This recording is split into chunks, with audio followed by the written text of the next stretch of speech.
नमस्कार सांग माने जय जगन्नाथ। आज मु बनैबी चूना माछर बेसर बा केरानी माछर बेसर। प्रथम माछटी को भल भाव धोई बाछि नहीं धोई नहीं तापर से लुण हलदी दे गोलैकी रखीदेली।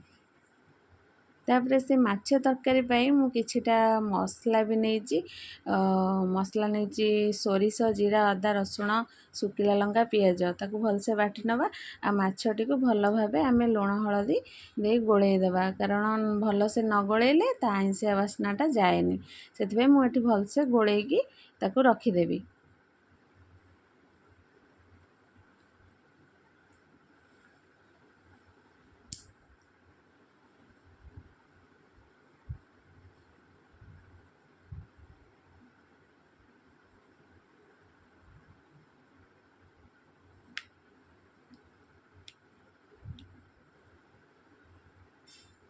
तापर मु किछि अंडा नहीं जेहेतु सान झील माछ खाई पारबनी अधिक कंटा से मुझे अंडा भुजिया 4टा करदेवी कारण तार अंडा भुजिया हेले पियाज टमाटो किछि पड़ोनी से खाइबनी नहले से मु अंडा भुजिया ताप एमती साधा पूरा करदेली माने से लंका पियाज भी किछि पकेलिनी आउ से छोट पिला तो ता से कंटा माछ खाएनी बोली तापाई अंडा भुजियाटे करदेवी।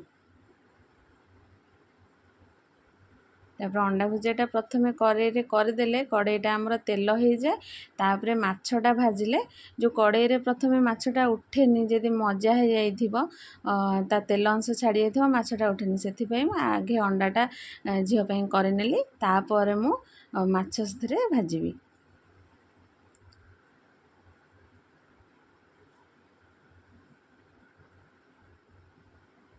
एबे आम भुजियाटी हो गला अंडा भुजियाटी।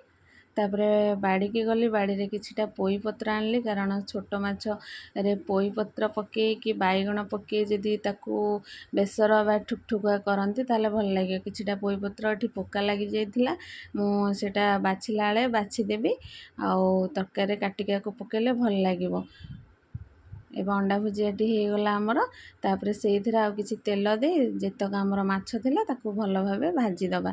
आ माछ कहती जे समस्ते जे चूना माछ यदि बेसर करिवो ताले हल्का हल्का भाजिबो बेसी कड़ा करके भाजिले जो माछटी बेसर होता है से माछर स्वाद न थाए से मु जेतक तरकारी हम सेतिकी माछ मुझे हल्का भाव भाजी नेली आउ किछिटा कड़ा भाजी नेली कारण बड़ झील कड़ा माछ टिके करके भाजीदेले सी खाइब ताकू भजा माछ बहुत भल लगे।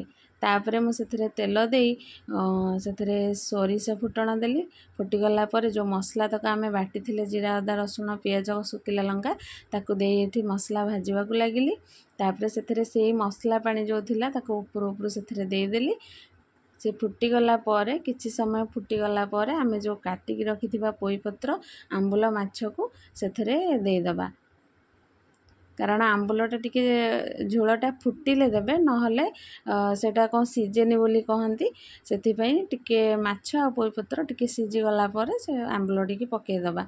जदि आपण मैंने चाहिए टमाटो पकई पारे किंतु मु आंबुल थिला तो आंबुल पकईदेली कारण आंबुलर टेस्ट अलग टमाटर टेस्ट अलग भी कमला पकई पारे तेंतुली रस भी दे पारे मुझे आंबुल थिला आंबुल पकईदेली आउ एठी किछिटा माछ भजा भी मो झील रखिली अंडा भुजिया भी अच्छी जेहेतु से माने छोट पिला खाई पारिबेनी तांको इच्छा जहाँ कहे से मैंने रखीदेले से आराम से भात जोड़े खाइबे।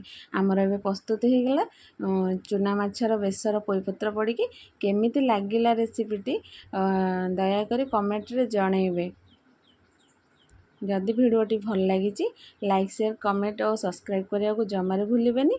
रहिली जय जगन्नाथ।